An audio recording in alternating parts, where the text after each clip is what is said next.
ഒന്ന് ദിനവൃത്താന്തം അധ്യായം 5. റൂബന്റെ സന്തതികൾ. റൂബൻ ഇസ്രായേലിൻ്റെ ആദിജാതനെങ്കിലും പിതാവിൻ്റെ ശയ്യ അശുദ്ധമാക്കിയതിനാൽ അവൻ്റെ ജന്മാവകാശം ഇസ്രായേലിൻ്റെ മകനായ ജോസഫിൻ്റെ പുത്രന്മാർക്ക് നൽകപ്പെട്ടു. അങ്ങനെ അവൻ വംശാവലിയിൽ ആദ്യജാതനായി പരിഗണിക്കപ്പെടുന്നില്ല. യൂദ സഹോദരന്മാരുടെ ഇടയിൽ പ്രബലനാവുകയും അവനിൽ നിന്ന് ഒരു നായകൻ ഉത്ഭവിക്കുകയും ചെയ്തിട്ടും ജന്മാവകാശം ജോസഫിന് തന്നെ ആയിരുന്നു. ഇസ്രായേലിൻ്റെ ആദ്യജാതനായ റൂബൻ്റെ പുത്രന്മാർ ഹനോക്ക്, പല്ലു, ഹെസ്രോൻ, കർമ്മി. ജോയേലിൻ്റെ പുത്രന്മാർ തലമുറ പ്രകാരം ഷെമായ, ഗോഗ്, ഷീമയി, മിഖ, റയായ, ബാൽ. ബേറായെ അസിറിയ രാജാവായ തിൽഗത്പിൽനെസർ തടവുകാരനായി കൊണ്ടുപോയി. അവൻ റൂബൻ ഗോത്രത്തിലെ നേതാവായിരുന്നു. റൂബൻ ഗോത്രത്തിലെ മറ്റു കുലത്തലവന്മാരുടെ വംശാവലി: ജയിയേൽ, സഖറിയ. ജോയേലിൻ്റെ പുത്രനായ ഷെമായുടെ പൗത്രനും അസാസിൻ്റെ പുത്രനുമായ ബേല. അരോവറിൽ വസിച്ച ഇവരുടെ അതിർത്തി നെബോയും ബാൽമെയോനും വരെ വ്യാപിച്ചിരുന്നു. ഗിലെയാദിൽ അവർക്ക് ധാരാളം കന്നുകാലികൾ ഉണ്ടായിരുന്നതിനാൽ യൂഫ്രട്ടീസ് നദിയുടെ കിഴക്ക് കിടക്കുന്ന മരുഭൂമി വരെയുള്ള പ്രദേശം മുഴുവൻ അവർ അധിവസിച്ചു. സാവൂൾ രാജാവിൻ്റെ കാലത്ത് റൂബൻ ഗോത്രക്കാർ ഹഗ്രിയരെ യുദ്ധത്തിൽ തോൽപ്പിച്ച് ഗിലെയാദിൻ്റെ കിഴക്കുള്ള പ്രദേശം സ്വന്തമാക്കി കൂടാരമടിച്ചു പാർത്തു. ഗാദിൻ്റെ സന്തതികൾ. ഗാദിൻ്റെ പുത്രന്മാർ റൂബൻ്റെ വടക്ക് ബാഷാൻ ദേശത്ത് സലേക്ക വരെ പാർത്തു. അവരിൽ പ്രമുഖൻ ജോയേൽ, രണ്ടാമൻ ഷാഫാം. യാനാനിയും ഷാഫാത്തും ബാഷാനിലെ പ്രമുഖന്മാർ. ഗാദ് ഗോത്രത്തിലെ മറ്റു കുലത്തലവന്മാരുടെ വംശാവലി: മിഖായേൽ, മെഷുല്ലാം, ഷേബ, യോറായ്, യക്കാൻ, ചീയ, ഏബർ. ഇങ്ങനെ 7 പേർ. ഇവർ ഹൂറിയുടെ മകനായ അബിഹായിലിൻ്റെ പുത്രന്മാരാണ്. ഹൂറി യറോവായുടെയും യറോവ ഗിലെയാദിൻ്റെയും ഗിലെയാദ് മിഖായേലിൻ്റെയും മിഖായേൽ യഷിഷായിയുടെയും യഷിഷായി യഹദോയുടെയും യഹദോ ബൂസിൻ്റെയും പുത്രന്മാരാണ്. ഗൂനിയുടെ മകനായ അബ്ദിയേലിൻ്റെ മകൻ ആഹി തൻ്റെ പിതൃഭവനത്തിൽ തലവനായിരുന്നു. അവർ ഗിലെയാദിലും ബാഷാനിലും അതിൻ്റെ പട്ടണങ്ങളിലും ഷാരോനിലെ മേച്ചിൽപ്പുറങ്ങളിലും അതിർത്തി വരെ പാർത്തു. ഇവരുടെ വംശാവലി യൂദാ രാജാവായ യോഥാമിൻ്റെയും ഇസ്രായേൽ രാജാവായ ജെറോബോവാമിൻ്റെയും കാലത്ത് എഴുതപ്പെട്ടു. റൂബൻ, ഗാദ്, മനാസയുടെ അർദ്ധഗോത്രം. ഇവയിൽ ശൂരന്മാരും വാളും പരിചയം എടുക്കാനും വില്ലുകുലച്ച് എയ്യാനും കഴിവുള്ളവരുമായി 44,750 യോദ്ധാക്കൾ ഉണ്ടായിരുന്നു. അവർ ഹഗ്രിയരോടും യധൂർ, നാഫിഷ്, നോദാബ് എന്നിവരോടും യുദ്ധം ചെയ്തു. ദൈവത്തിൽ വിശ്വാസമർപ്പിക്കുകയും അവിടുത്തെ വിളിച്ചപേക്ഷിക്കുകയും ചെയ്തപ്പോൾ അവിടുന്ന് അവരുടെ പ്രാർത്ഥന കേട്ടു. ആ സഹായത്താൽ അവർ ഹഗ്രിയരുടെയും കൂട്ടാളികളുടെയും മേൽ വിജയം വരിച്ചു. അവർ അവരുടെ കന്നുകാലികളെ കൊള്ളയടിച്ചു.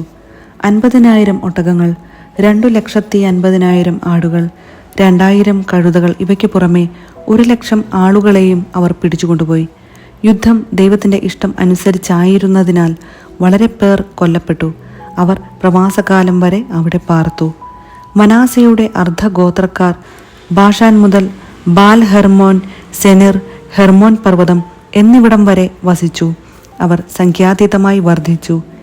ഏഫർ, ഇഷി, എലിയർ, അസ്രിയേൽ, ജറമിയ, ഹോദാവിയ, യഹദിയേൽ എന്നിവർ അവരുടെ കുലത്തലവന്മാരും പ്രസിദ്ധരായ ധീരയോദ്ധാക്കളും ആയിരുന്നു. എന്നാൽ അവർ തങ്ങളുടെ പിതാക്കന്മാരുടെ ദൈവത്തെ ഉപേക്ഷിക്കുകയും അവിടുന്ന് തങ്ങളുടെ മുൻപിൽ നിന്ന് നിർമ്മാർജ്ജനം ചെയ്ത ജനതകളുടെ ദേവന്മാരെ ആരാധിക്കുകയും ചെയ്തു. ആകയാൽ ഇസ്രായേലിൻ്റെ ദൈവം അസീറിയ രാജാവായ പൂലിനെ, തിൽഗത്പിൽനെസറിനെ അവർക്കെതിരെ അയച്ചു. അവൻ റൂബൻ, ഗാദ് ഗോത്രങ്ങളെയും മനാസയുടെ അർദ്ധഗോത്രത്തെയും തടവുകാരായി കൊണ്ടുപോയി. ഹാല, ഹാബോർ, ഹാര, ഗോസാൻ നദീതീരം എന്നിവിടങ്ങളിൽ പാർപ്പിച്ചു. അവർ ഇന്നും അവിടെ വസിക്കുന്നു. 1 ദിനവൃത്താന്തം അധ്യായം 6. ലേവിയുടെ സന്തതികൾ. ലേവിയുടെ പുത്രന്മാർ: ഗർഷോം, കൊഹാത്ത്, മെറാറി. കൊഹാത്തിന്റെ പുത്രന്മാർ അമ്രാം, ഇസ്ഹാർ, ഹെബ്രോൺ, ഉസിയേൽ. അമ്രാമിന്റെ സന്താനങ്ങൾ അഹറോൻ, മോശ, മിറിയാം. അഹറോന്റെ പുത്രന്മാർ നാദാബ്, അബീഹു, എലയാസർ, ഇത്താമർ. എലയാസറിന്റെ സന്തതികൾ തലമുറക്രമത്തിൽ ഫിനെഹാസ്, അബിഷുവ, ബുക്കി, ഉസി, സെരഹിയ, മെരായോത്ത്, അമരിയ, അഹിത്തൂബ്, സാദോക്ക്, അഹിമാസ്, അസറിയ, യോഹനാൻ. ജെറുസലേമിൽ സോളമൻ പണിയിച്ച ദേവാലയത്തിൽ പുരോഹിത ശുശ്രൂഷ നടത്തിയ അസറിയ, അമരിയ, അഹിത്തൂബ്, സാദോക്ക്, ഷല്ലൂം, ഹിൽക്കിയ, അസറിയ, സെരായ, യഹോസദാക്ക്. നബുക്കദ്നേസറിന്റെ കരത്താൽ കർത്താവ് യൂദായെയും ജെറുസലേമിനെയും നാടുകടത്തിയപ്പോൾ യഹോസദാക്കും പ്രവാസിയായി. ലേവിയുടെ പുത്രന്മാർ ഗർഷോം, കൊഹാത്ത്, മെറാറി. ഗർഷോമിന്റെ പുത്രന്മാർ ലിബ്നി, ഷിമെയി. കൊഹാത്തിന്റെ പുത്രന്മാർ അമ്രാം, ഇസ്ഹാർ, ഹെബ്രോൺ, ഉസിയേൽ. മെറാറിയുടെ പുത്രന്മാർ മഹിലി, മൂഷി. ഇവരാണ് ലേവി ഗോത്രത്തിലെ കുലത്തലവന്മാർ. ഗർഷോമിന്റെ പുത്രന്മാർ തലമുറക്രമത്തിൽ ലിബ്നി, യഹദ്, സിമ്മ, യോവാഹ്, ഇദ്ദോ, സെറാഹ്, യത്രായി. കൊഹാത്തിന്റെ പുത്രന്മാർ തലമുറക്രമത്തിൽ Amminadab, Korah, Assir, Elkanah, Ebiasaph, Assir, Tahath, Uriel, Uzziah, Shaul. എൽക്കാനയ്ക്ക് അമാസായി, അഹിമോത്ത് എന്നീ 2 പുത്രന്മാരുണ്ടായിരുന്നു. അഹിമോത്തിന്റെ പുത്രന്മാർ തലമുറക്രമത്തിൽ Elkanah, Zophai, Nahath, Eliab, Jeroham, Elkanah. സാമുവലിന്റെ പുത്രന്മാർ ആദിജാതൻ ജോയേൽ, രണ്ടാമൻ അബിയ.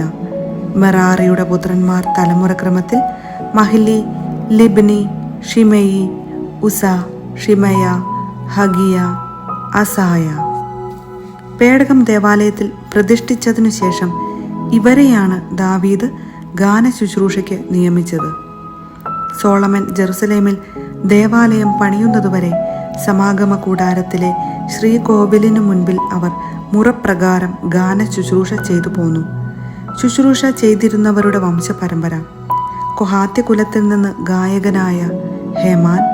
ഹേമാന്റെ പിതാക്കന്മാർ തലമുറക്രമത്തിൽ Joel, Samuel, Elkanah, Jeroham, Eliel, Toah, Zuph, Elkanah, Mahath, Amasai, Elkanah, Joel, Azariah, Zephaniah, Tahath, Assir, Ebiasaph, Korah, Izhar, Kohath, Levi, Israel. ഹേമാന്റെ വലത്തുഭാഗത്തു നിന്ന് അവന്റെ സഹോദരൻ ആസാഫ്.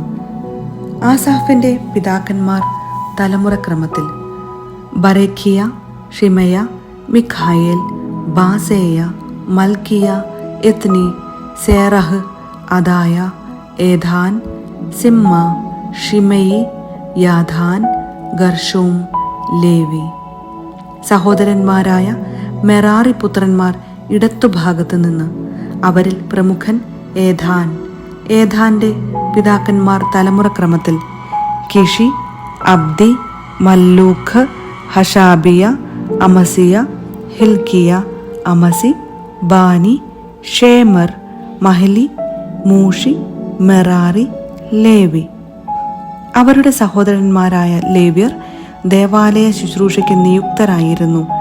ദൈവദാസനായ മോശയുടെ കൽപ്പനയനുസരിച്ച് അഹറോനും സന്തതികളും ദഹനബലിപീഠത്തിലും ധൂപപീഠത്തിലും കാഴ്ചകൾ അർപ്പിക്കുകയും അതിവിശുദ്ധ സ്ഥലത്തെ ശുശ്രൂഷകൾ നിർവഹിക്കുകയും ഇസ്രായേലിനു വേണ്ടി പരിഹാരം അനുഷ്ഠിക്കുകയും ചെയ്തു പോന്നു. അഹറോന്റെ പുത്രന്മാർ തലമുറക്രമത്തിൽ എലയാസർ, ഫിനെഹാസ്, അബീഷുവ, ബുക്കി, ഉസി, സെറാഹിയ, മെറായോത്ത്, അമയ്യ, അഹിത്തൂബ്, സാദോക്ക്, അഹിമാസ്. അവരുടെ വാസസ്ഥലങ്ങളും അതിർത്തികളും. അഹറോന്റെ സന്തതികളിൽ കൊഹാത്യ കുലത്തിന് ആദ്യം കുറി വീണു.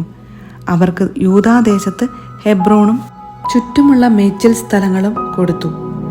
എന്നാൽ പട്ടണത്തിന്റെ വയലുകളും ഗ്രാമങ്ങളും യഫുന്നയുടെ മകനായ കാലബിനാണ് കൊടുത്തത്. അഹ്റോന്റെ മക്കൾക്ക് അഭയനഗരമായ ഹെബ്രോൺ, ലിബ്ന, യത്തീർ, എഷ്തെമോവ, ഹീലേൻ, ദബീർ, ആഷാൻ, ബേത് ഷെമെഷ് എന്നീ നഗരങ്ങളും അവയുടെ മേച്ചിൽപ്പുറങ്ങളും, ബെഞ്ചമിൻ ഗോത്രത്തിൽ നിന്ന് ഗേബ, അലേമെത്ത്, അനാത്തോത്ത് എന്നീ പട്ടണങ്ങളും അവയുടെ മേച്ചിൽ സ്ഥലങ്ങളും കൊടുത്തു. ആകെ 13 പട്ടണങ്ങൾ അവരുടെ കുലങ്ങൾക്ക് കിട്ടി. ശേഷിച്ച കൊഹാത്തി കുടുംബങ്ങൾക്ക് കുറി അനുസരിച്ച് മനാസയുടെ അർദ്ധഗോത്രത്തിൽ നിന്ന് 10 നഗരങ്ങൾ നൽകി. ഗർശോം കുടുംബങ്ങൾക്ക് ഇസാക്കർ, ആഷേർ, നഫ്താലി, ബാഷാനിലെ മനാസെ എന്നീ ഗോത്രങ്ങളിൽ നിന്ന് 13 പട്ടണങ്ങൾ കൊടുത്തു. മെറാരി കുടുംബങ്ങൾക്ക് റൂബൻ, ഗാദ്, സെബുലൂൺ എന്നീ ഗോത്രങ്ങളിൽ നിന്ന് 12 പട്ടണങ്ങൾ കൊടുത്തു. ഇങ്ങനെ ഇസ്രായേൽ ജനം ലേവ്യർക്ക് പട്ടണങ്ങളും മേച്ചിൽ സ്ഥലങ്ങളും നൽകി. യൂദ, ശിമെയോൻ, ബെഞ്ചമിൻ എന്നീ ഗോത്രങ്ങളിൽ നിന്ന് മേൽപ്പറഞ്ഞ പട്ടണങ്ങൾ കുറി വീണതനുസരിച്ച് കൊടുത്തു. ചില കൊഹാത്യ കുടുംബങ്ങൾക്ക് എഫ്രായിം ഗോത്രത്തിൽ നിന്ന് പട്ടണങ്ങൾ നൽകി. എഫ്രായിം മലനാട്ടിലെ അഭയനഗരമായ ഷെക്കെം, ഗേസർ, യോക്മേയാം, ബേത് ഹൊറോൺ, അയ്യാലോൺ, ഗത് റിമോൺ എന്നിവയും അവയുടെ മേച്ചിൽ സ്ഥലങ്ങളും. മനാസയുടെ അർദ്ധഗോത്രത്തിൽ നിന്ന് ആനർ, ബിലയാം എന്നീ പട്ടണങ്ങളും അവയുടെ മേച്ചിൽ സ്ഥലങ്ങളും അവർക്ക് നൽകി. ഗർശോം കുടുംബങ്ങൾക്ക് നൽകപ്പെട്ട നഗരങ്ങളും മേച്ചിൽ സ്ഥലങ്ങളും: മനാസയുടെ അർദ്ധഗോത്രത്തിൽ നിന്ന് ബാഷാനിലെ ഗോലാൻ, അഷ്താറോത്ത്. ഇസാക്കർ ഗോത്രത്തിൽ നിന്ന് കേദേശ്, ദബേറത്ത്, റാമോത്ത്, ആനേം. ആഷേർ ഗോത്രത്തിൽ നിന്ന് മാഷാൽ, അബ്ദോൻ, ഹുക്കോക്ക്, രഹോബ്. നഫ്താലി ഗോത്രത്തിൽ നിന്ന് ഗലീലിയയിലെ കേദേശ്, ഹമ്മോൻ, കിരിയാത്തായും. മെറാറി കുടുംബങ്ങളിൽ ശേഷിച്ചവർക്ക് നൽകപ്പെട്ട നഗരങ്ങളും മേച്ചിൽ സ്ഥലങ്ങളും: സെബുലൂൺ ഗോത്രത്തിൽ നിന്ന് റിമ്മോന, താബോർ. റൂബൻ ഗോത്രത്തിൽ നിന്ന് ജെറീക്കോയുടെ സമീപം ജോർദാന് കിഴക്ക് മരുഭൂമിയിലെ ബേസർ, യാസ, കേദേമോത്ത്, മേഫാത്ത്. ഗാദ് ഗോത്രത്തിൽ നിന്ന് റാമോത്ത് ഗിലെയാദ്, മഹനായിം, ഹെഷ്ബോൺ, യാസർ എന്നിവയും മേച്ചിൽ സ്ഥലങ്ങളും.